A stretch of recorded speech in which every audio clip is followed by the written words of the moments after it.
Assalamualaikum Pak Miftahul. Waalaikumsalam. Assalamualaikum Bapak. Bapak di Oh, mana ini? Assalamualaikum Pak Bapak di Prof. mana ini? Saya di rumah Pak. Di Aceh, Pak.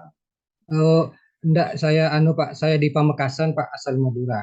Pamekasan, Jawa Timur. Oh, di Madura. Iya Oke, Pak. oke. Baik. Baik, Pak Miftahul. Saya bersama dengan mendampingi Bapak Profesor Dr. Haji Tamrin Tahir bertugas pada sesi ini untuk menguji Bapak dalam kegiatan UKOM ya, Pak ya.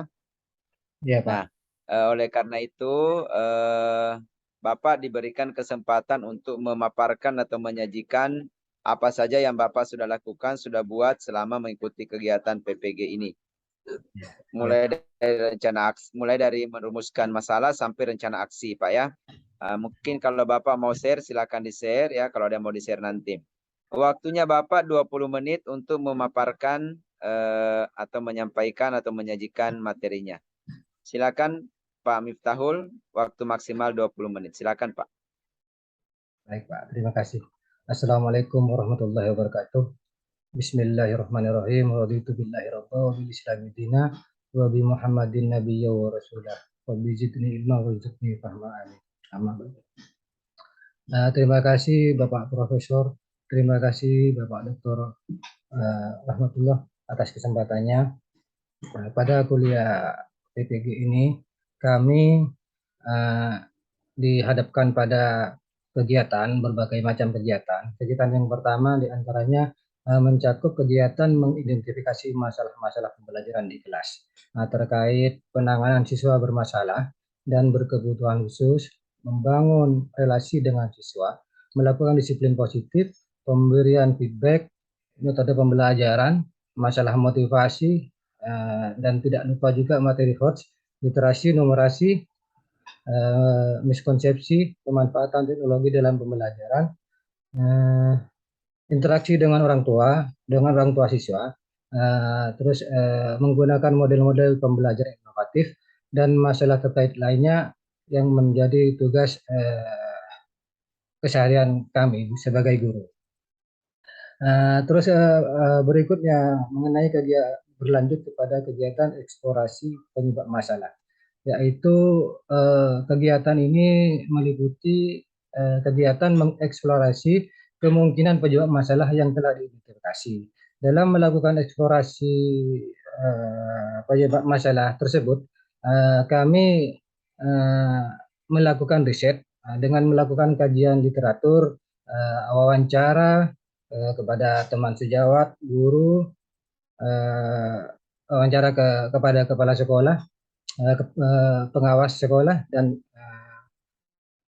tidak lupa juga terkait dengan bimbingan dan arahan dari dosen dan guru PAMO. Eh, Dalam kegiatan selanjutnya kami diarahkan atau diwajibkan untuk penentuan penyebab masalah. Dilakukan dengan cara menentukan akar penyebab masalah yang paling mendekati terhadap konteks yang dihadapi guru di kelas, dan menjelaskan alasannya.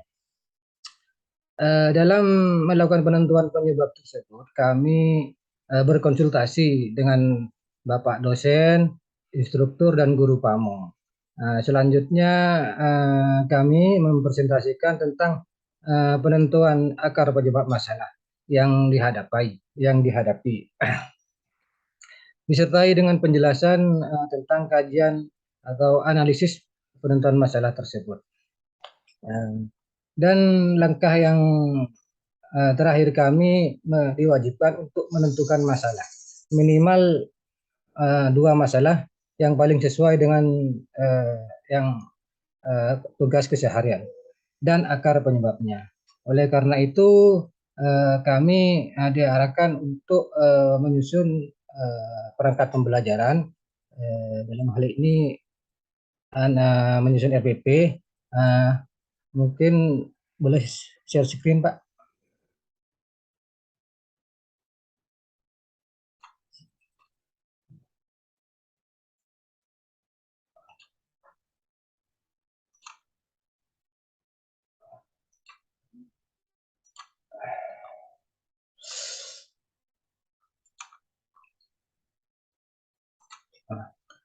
Baiklah, berikut kami akan memaparkan rencana pelaksanaan pembelajaran yang kami terapkan pada sekolah kami di Madrasah Nurul Jihad. Kompetensi dasar yang kami lakukan yaitu berdasarkan kompetensi dasar, yaitu menganalisis pencatatan transaksi ke dalam jurnal umum untuk perusahaan jasa. Indikator pencapaian kompetensi antara lain memahami penyusunan siklus akuntansi pada perusahaan jasa melalui studi literatur, menjelaskan tentang penyusunan siklus akuntansi pada perusahaan jasa, dan menganalisis dan menyimpulkan informasi atau data, serta membuat hubungan tentang penyusunan siklus akuntansi pada perusahaan jasa, menjelaskan tahapan pencatatan akuntansi pada perusahaan jasa, menjelaskan tahapan pemutusan akuntansi pada perusahaan jasa, dan yang selanjutnya menjelaskan tahapan pelaporan akuntansi pada perusahaan jasa. Tujuan dari pembelajaran kami melalui diskusi dan menggali informasi terkait literatur, peserta didik diharapkan mengemukakan pengertian jurnal umum pada perusahaan jasa dengan tepat. Mengemukakan fungsi jurnal umum dengan tepat, merinci penggolongan akun dengan tepat, merinci jenis dan pengkodaan akun dengan tepat, menganalisa data transaksi dengan tepat, menganalisa bentuk jurnal umum dengan tepat, merinci prosedur pencatatan jurnal umum dengan tepat. Materi yang kami angkat ini bukti transaksi yaitu jurnal umum, bukti transaksi dan jurnal umum. Pendekatan yang kami pakai, yang kami gunakan itu pendekatan saintifik. Model yang kami pakai yaitu menggunakan model problem based learning. Metode yang kami gunakan ceramah, diskusi, menggali informasi, tanya jawab, dan presentasi.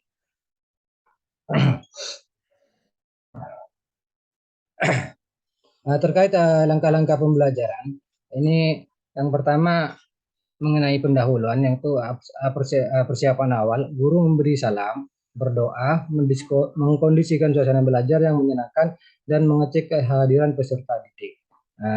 Persepsi, melakukan tanya jawab tentang materi sebelumnya yang relevan dengan materi yang hendak dipelajari terkait analisis debit dan kredit, akun, kas, hutang, peralatan, perlengkapan, beban, dan sebagainya.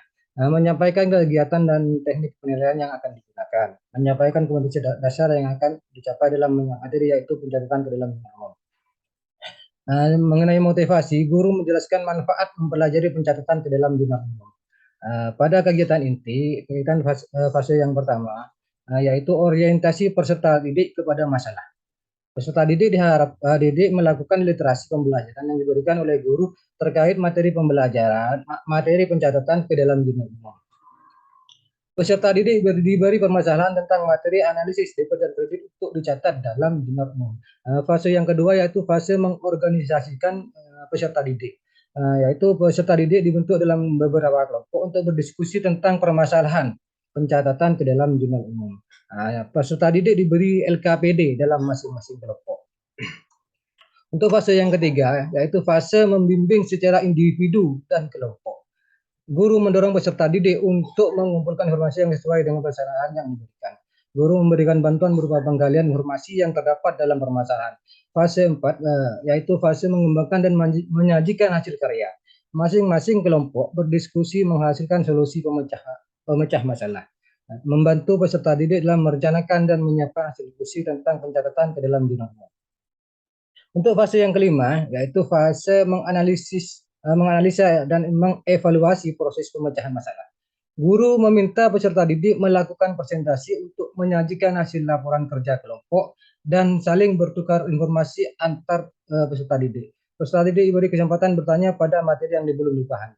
Pada kegiatan penutup ini kami guru membimbing peserta didik untuk menyimpulkan materi jurnal umum. Guru memberikan refleksi atau evaluasi terkait dengan materi jurnal umum. Guru menginformasikan materi dan rencana pembelajaran pertemuan berikutnya. Guru bersama peserta didik mengakhiri kegiatan pembelajaran dengan mensyukuri karunia Allah Subhanahu wa taala dengan mengucapkan alhamdulillahirabbil alamin. Mengenai media atau alat bahan dan sumber belajar, media atau alat yang kami gunakan yaitu slide PowerPoint, HP Android, video pembelajaran, dan penggaris. Bahan yang kami gunakan yaitu spidol dan penghapus. Sumber belajar bersumber dari buku paket untuk SMA dan MA kelas 12 kurikulum 2013 revisi. Jenis penilaian jenis teknik dan penilaian yaitu jenis sikap, pengetahuan, keterampilan, teknik sikap, pengetahuan, dan instrumen penilaiannya, dan juga kami untuk langkah yang terakhir pembelajaran remedial dan pengayaan. Untuk remedial, peserta didik yang belum menguasai materi atau belum mencapai ketuntasan belajar akan dijelaskan kembali oleh guru. Guru melakukan penilaian kembali dengan soal yang sejenis atau memberikan tugas individu terkait dengan topik yang telah dibahas. Remedial dilaksanakan pada waktu dan hari tertentu yang disesuaikan. Contoh pada saat jam belajar apabila masih ada waktu atau di luar jam pelajaran. Terus langkah untuk yang selanjutnya pengayaan. Dalam kegiatan pembelajaran, peserta didik yang sudah menguasai materi sebelum waktu yang telah ditentukan diminta untuk soal-soal pengayaan berupa pertanyaan-pertanyaan yang lebih fenomenal dan inovatif atau aktivitas lain yang relevan dengan topik pembelajaran dalam kegiatan ini. Guru dapat mencatat dan memberikan tambahan nilai bagi peserta didik yang berhasil dalam pengayaan. Mungkin saya stop screen dulu, Pak.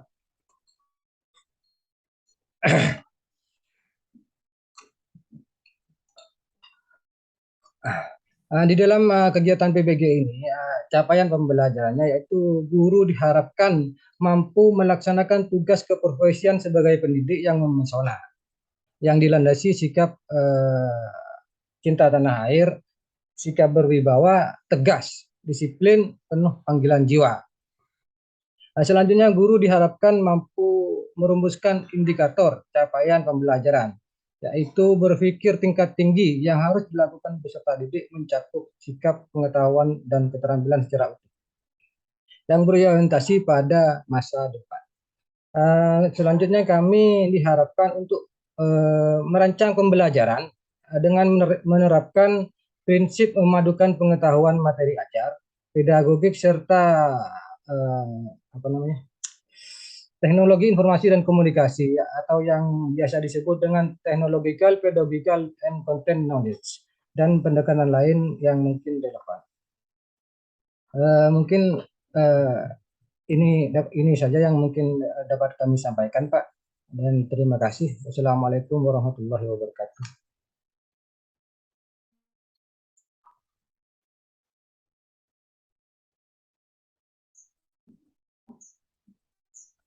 Oke, baik Pak Miftahul Jannah ya di Madura, Pamekasan. Wah, luar biasa semangatnya Pak Miftahul ya. Oke, baik. Untuk kesempatan pertama mohon izin saya undang dan hormat kepada Bapak Prof. Dr. Haji Tamrin Tahir untuk menguji Bapak Miftahul Jannah. Silakan Prof. Tabe. Baik, terima kasih Pak Dr. Rahmatullah. Assalamualaikum Pak Muhammad. Waalaikumsalam warahmatullahi wabarakatuh, Pak Prof. Apa kabar Pak Muhammad? Alhamdulillah baik. Apa kabar Pak Prof? Alhamdulillah ya. Jadi gini Pak, kami tahu bahwa Bapak ini kan sudah lama mengajar, ya kan? Dan kemampuan itu kami tidak ragukan. Ya, dan kami juga tahu bahwa setiap manusia itu punya kelebihan dan punya kekurangan ya. Ya. Hanya saja Pak Mita karena aturan mengharuskan kita untuk sekarang ini Pak Miftahul ya, bertindak sebagai orang yang diuji dan kami yang penguji. Ya Pak Mita ya. Oke lah. Untuk memastikan bahwa memang betul-betul ini Pak Mita ini adalah guru. Saya menyampaikan selamat Pak Mifta sudah sampai pada tahapan ini, dan tentu saja diharapkan penjelasan-penjelasan yang Bapak sebentar sampaikan kepada kami itu bisa memberikan keyakinan kepada kami bahwa Pak Mifta ini bisa berlanjut pada kegiatan yang berikutnya. Nah sebentar ya Pak Mifta, sebentar sekali ya. Silakan Pak Prof.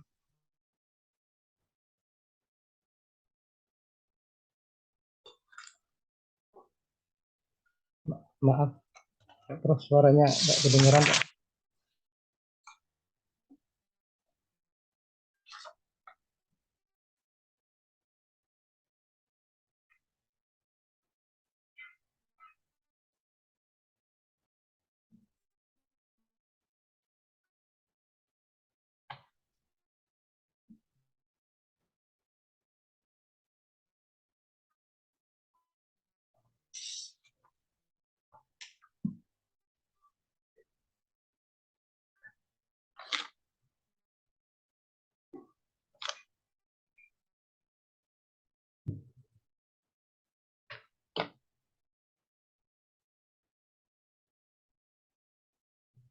Oke, mohon maaf Pak Wita, ada gangguan non tenis. Oke, iya. Jadi saya mulai aja Pak Mita, karena waktu ini di kami ini sudah hampir sholat Pak Mita. Ya, Pak Mita kan sudah lama mengajar ya Pak ya. Ya, alhamdulillah, Pak. Berapa tahun Pak Mita? Kurang lebih 13 tahun, Pak. Oke. Di dalam proses pembelajaran yang Pak Mita lakukan, tentu dirasakan ada masalah, ada kekurangan ya Pak Mita. Ada masalah di kelas kita. Boleh Bapak sampaikan kepada kami tentang kira-kira masalah apa yang Bapak bisa identifikasi? Baiklah Pak Prof, terima kasih. Terkait masalah pembelajaran di kelas kami, kami melaksanakan itu eksplorasi identifikasi masalah, yaitu berkaitan tentang kemandirian belajar siswa yang rendah. Terus Kemandirian belajar siswa yang rendah, itu yang menjadi identifikasi masalah Bapak. benar Pak Prof. Oke. Mengapa Bapak bisa berkesimpulan bahwa siswa saya ini kemandirian belajarnya rendah? Yang pertama yang kami lakukan Pak Prof, melalui refleksi dulu.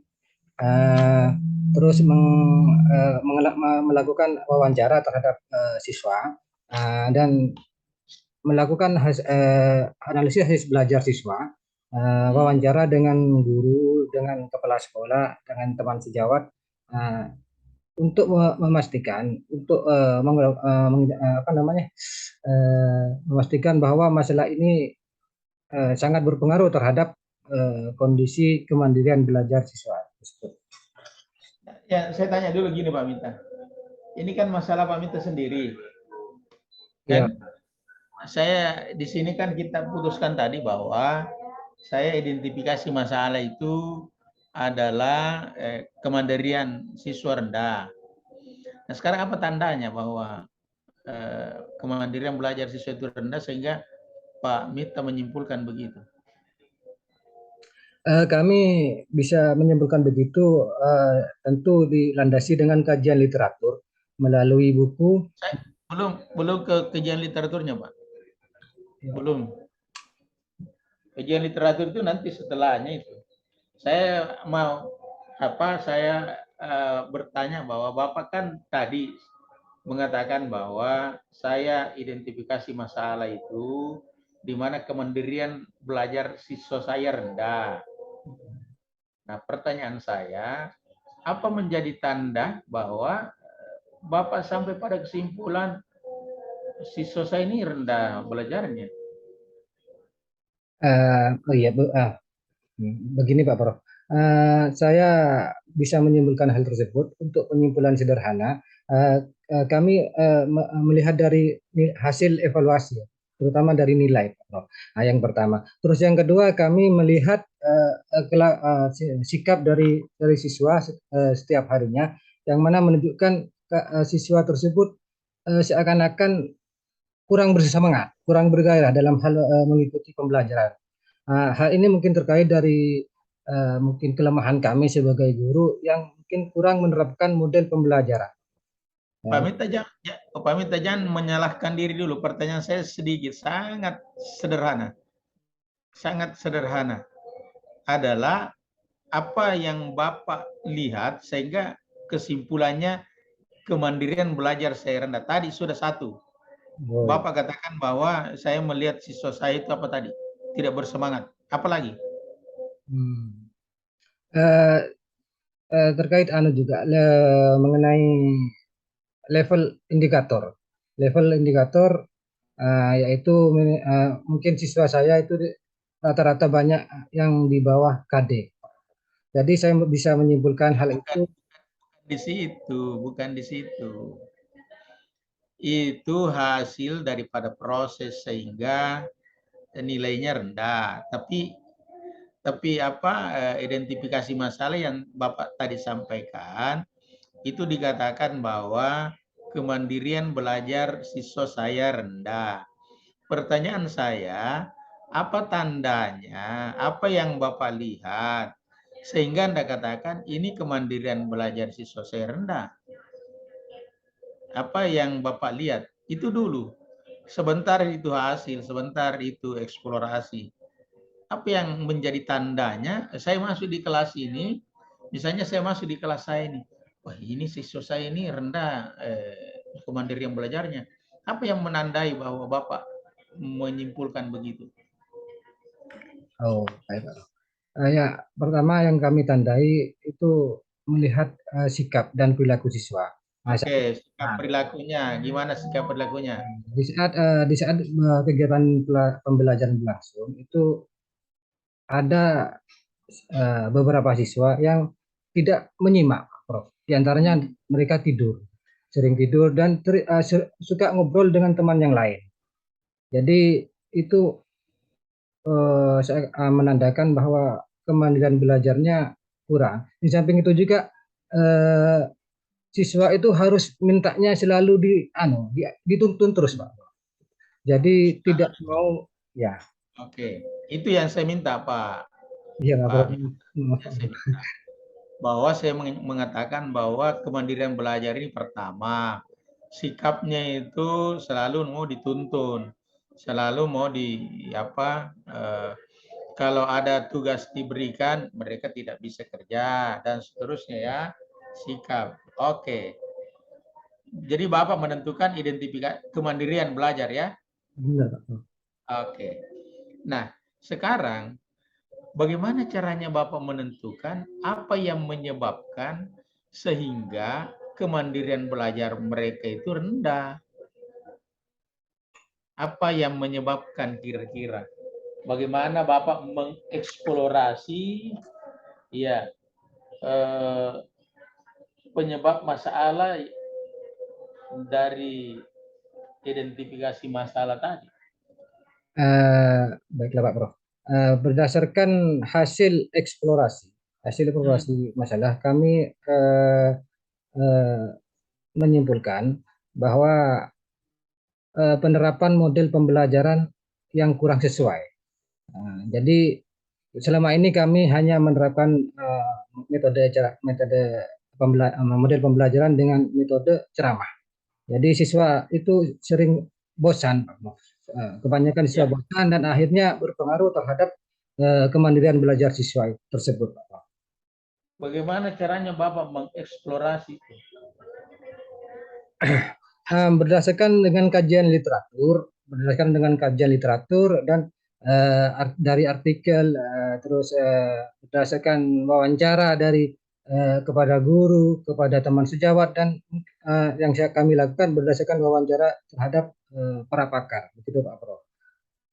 Ya, ada buku atau ada literatur yang bisa Bapak sampaikan ke kami yang menyatakan bahwa kemandirian belajar itu disebabkan oleh model pembelajaran. Apa sudah mengeksplor? Mengeksplor itu adalah mengkaji beberapa literatur dan juga dari wawancara. Boleh Bapak sampaikan satu di antaranya Bapak literatur yang Bapak sempat eksplorasi? Terima kasih Pak Prof. Kami mengambil dari kajian literatur dari Hardika Saputra tahun 2020, yaitu pembelajaran berbasis masalah juga dimaksudkan untuk mengembangkan kemandirian belajar dan keterampilan sosial peserta didik.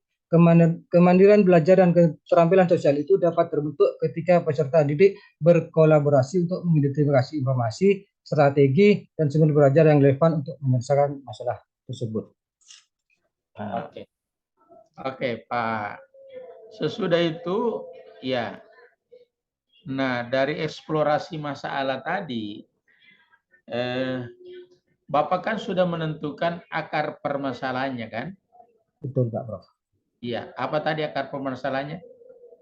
Kemandirian belajar siswa yang rendah. Masalahnya tadi itu. Tapi akarnya apa setelah Bapak eksplorasi? Oh.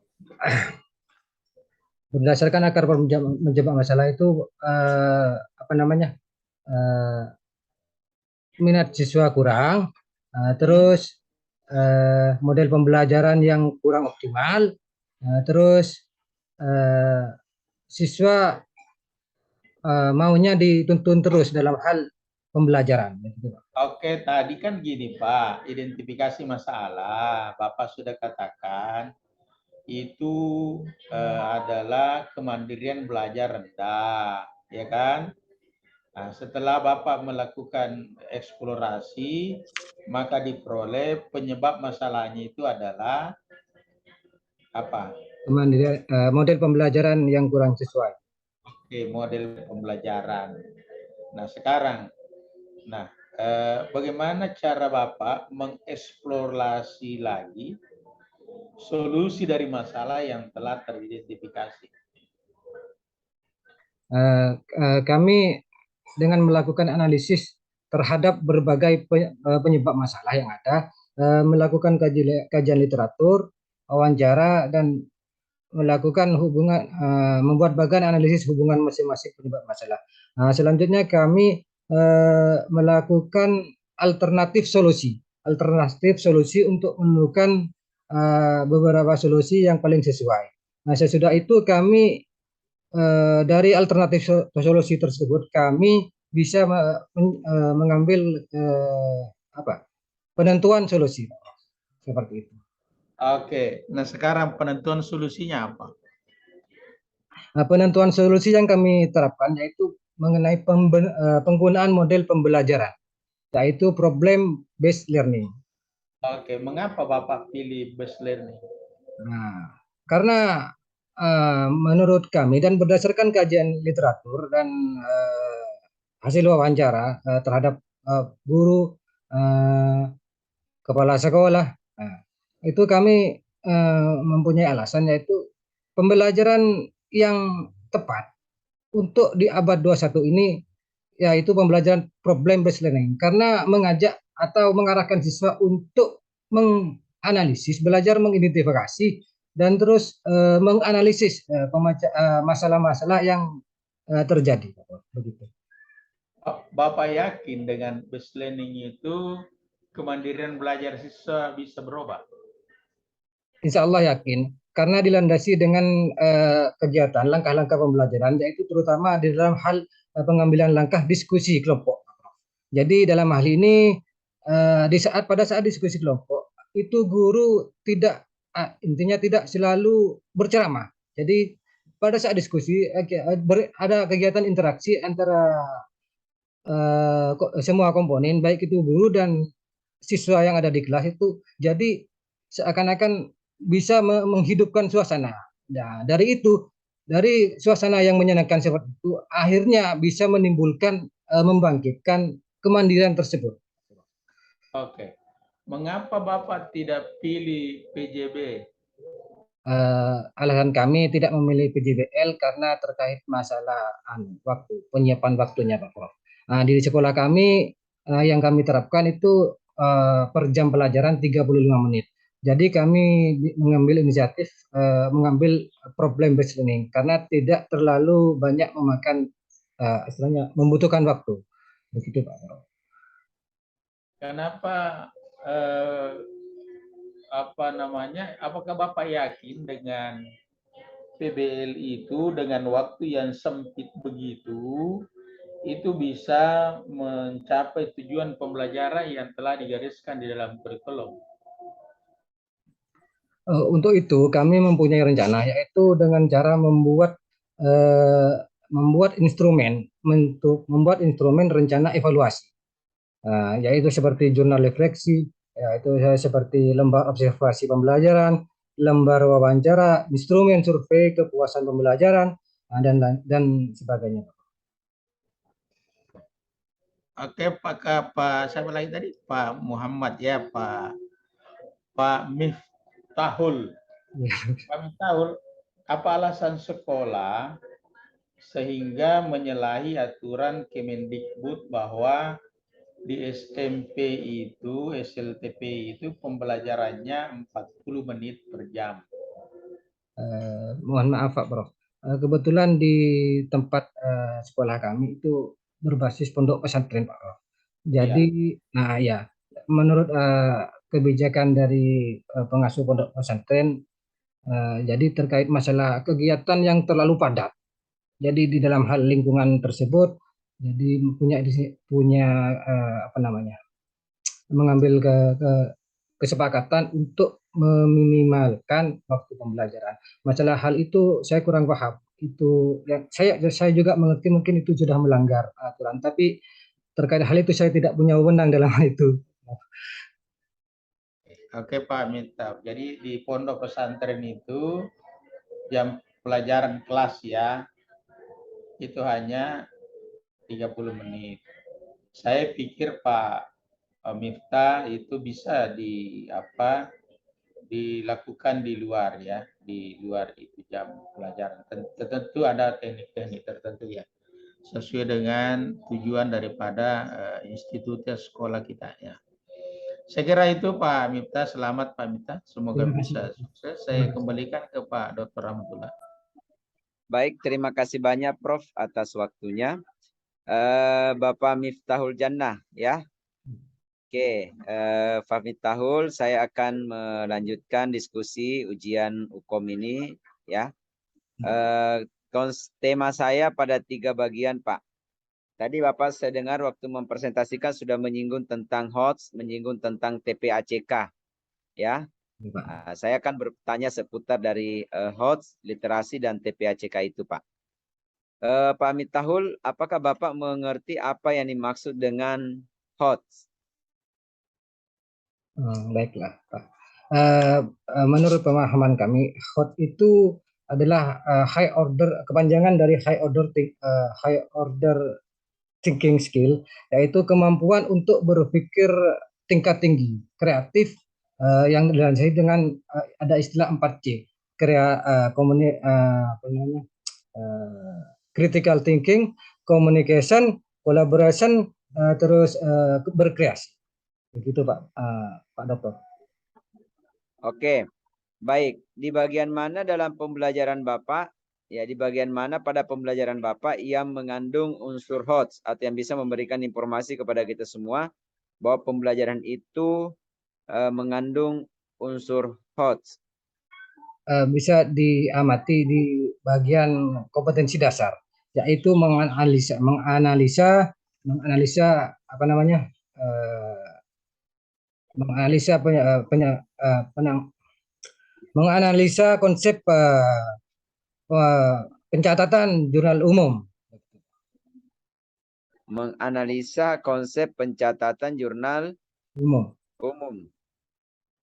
Nah, apanya yang mau dianalisa di situ, Pak? Yang mau dianalisa itu terkait dengan ketentuan debit dan kreditnya. Sebelum dibukukan ke jurnal itu ada yang namanya materi pembelajaran analisis debit kredit. Begitu Pak Prof. Pak Dokter. Oke, analisis debit dan kredit. Analisis akun-akun transaksi yang mana yang bisa dimasukkan pada komponen debit dan komponen kredit gitu ya Pak ya. Nah baik, kemudian nanti setelah mereka analisis, mereka apakan Pak? Mereka susun? Mereka diskusikan berdasarkan dari model pembelajaran yang kami terapkan itu, mereka diskusi secara berkelompok. Sesudah itu hasil diskusinya disajikan Pak melalui kegiatan presentasi. Disusun kemudian disajikan ya Pak ya, disusun melalui diskusi kelompok kemudian disajikan ya. Oke, baik Pak. Kemudian selanjutnya apakah Bapak yakin dengan cara seperti itu sudah menunjukkan adanya stimulus kepada siswa untuk mereka bisa berpikir tingkat tinggi? Insya Allah yakin Pak. Karena dalam hal ini, Yakin. karena dalam hal ini itu keterlibatan siswa sangat penuh. Guru hanya sekedar mengarahkan, membimbing dan memberikan evaluasi begitu Pak. Baik. Oke. Kedua, tentang literasi dan numerasi, Pak. Apa yang Bapak pahami tentang literasi dan numerasi? Literasi dan numerasi itu berkaitan dengan kemampuan siswa untuk menganalisis tentang perhitungan, terutama di dalam hal numerasi, perhitungan angka. Literasinya dulu, Pak. Literasi dulu. Kemampuan yaitu kemampuan siswa untuk mencari sumber bahan ajar selain berfokus kepada guru. Ya, mungkin juga lewat internet atau lewat YouTube, nah seperti itu Pak Dokter.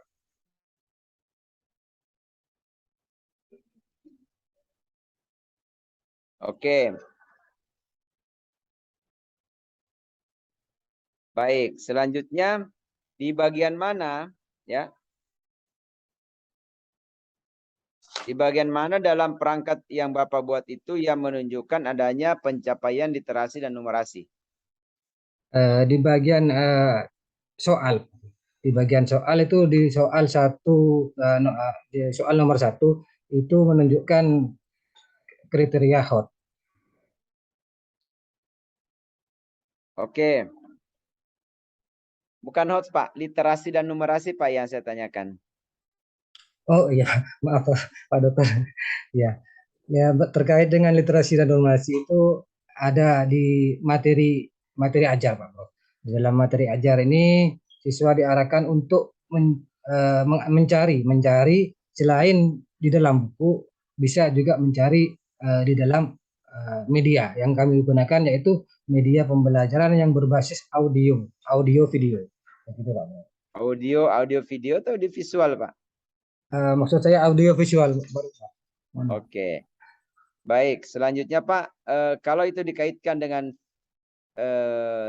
TPACK, Technological Pedagogical Content Knowledge, itu di bagian mana dalam perangkat yang Bapak susun itu yang menunjukkan TPACK? Di bagian siswa dihadapkan pada kegiatan untuk mengamati video pembelajaran yang kami sajikan. Ya, setelah itu menganalisis dari video pembelajaran tersebut, setelah itu menyimpulkan dan menyampaikan apa yang sudah diamati. Hanya itu, Pak. Melihat video, menyimak video, kemudian menyimpulkan yang apa yang sudah diamati. Apakah seperti itu TPACK, Pak? Tidak Pak Prof, cuma dalam hal ini yang Bapak sebutkan tadi itu sepertinya langkah-langkah pembelajarannya, Pak ya? Iya. Oke, langkah-langkah pembelajaran yang Bapak sebutkan tadi itu apa, Pak? Langkah-langkah pembelajaran dengan pendekatan apa itu, Pak? Dengan pendekatan saintifik. Apa saja, Pak, di saintifik itu? Di saintifik itu ada mengamati, memahami, menganalisa, dan konstruktivisme itu Pak. Ada sih. Iya, oke, sintaknya Pak, memahami, kemudian menanya, mengumpulkan data atau informasi, kemudian apa? Mengasosiasi, dan yang terakhir adalah mengkomunikasikan. Ya, Pak ya. Jangan dilupa, Pak, karena Bapak di sekolahnya pakai kurikulum 13, Pak. 2013. Di 2013 itu, Pak, model apa saja, Pak, yang direkomendasikan? Mengenai teknologi, bagaimana siswa itu diarahkan terhadap teknologi di era pembelajaran abad 21 ini. Model-model apa saja, Pak, yang direkomendasikan dalam K13 sesuai dengan Permendikbud nomor 22 tahun 2016? Kurang lebih seingat saya itu model PBL, model PJBL, model inquiry,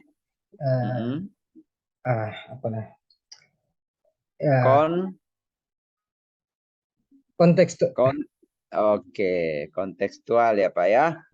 Oke, jangan salah ingat Pak ya. Mohon Oke, maaf, Pak. baik. Saya kira cukup dari saya untuk Bapak Miftahul Jannah. Ini waktu 11:59. Saya kira waktu kita sangat optimal hari ini. Alhamdulillah. Bapak Prof juga saya lihat menguji luar biasa. Ini beliau sudah siap-siap mau ke masjid ini. Beliau jadi ini juga kode bagi saya ini Pak Miftah. Ya, Pak. Ya, sudah masuk waktu duhur ya. Oke, baik Prof, mungkin ada penyampaian Prof motivasi untuk Pak Miftahul Jannah sebelum kita akhiri sesinya. Makasih Pak Dr. Rahmatullah, Pak Miftahul. Ya, selamat ya Bapak sudah sampai pada ini dan mudah-mudahan nanti hasilnya bagus. Amin, amin. Saya selalu sampaikan Pak Miftah bahwa ya memang kita harus berusaha maksimal untuk bisa melakukan perbaikan-perbaikan. Kenapa? Karena ya kita akui atau tidak bahwa di tangan kita ini adalah kemajuan bangsa kita ke depan, Pak. Ya kalau kita bangsa mau maju ini tentu kita harus berikan pembelajaran yang terbaik untuk anak-anak kita. Mohon maaf Pak Miftah ini karena di kampus kami ini pas di samping masjid Pak, jadi wajib ini. Terima kasih Pak Miftah. Selamat Terima kasih Ki. Pak Prof. Terima kasih Pak Dokter. Iya, baik Prof. Terima kasih banyak atas motivasi yang disampaikan dan kepada Pak Miftah selamat. Anda sudah ujian komprehensif. Ya semoga hasilnya memuaskan insya Allah. Amin, amin. Baik, mungkin kita sama-sama akhiri kegiatan ini Ukom hari kedua ini dengan membaca Alhamdulillahirabbil alamin. Alhamdulillahirabbil alamin. Dan sekaligus kita tutup secara bersama. Assalamualaikum warahmatullahi wabarakatuh. Waalaikumsalam warahmatullahi wabarakatuh. Iya. Mohon izin Prof. Tabe. Iya Prof. Makasih banyak Prof. Ya, makasih banyak. Oke Pak Miftah saya live ya Pak ya. Pak. Sudah lega Pak? Alhamdulillah Pak. Deg-degan juga Pak. Iya, rekamannya dimatikan Pak, rekamannya dimatikan. Jangan lupa disimpan sesuai dengan instruksi dari admin kelas.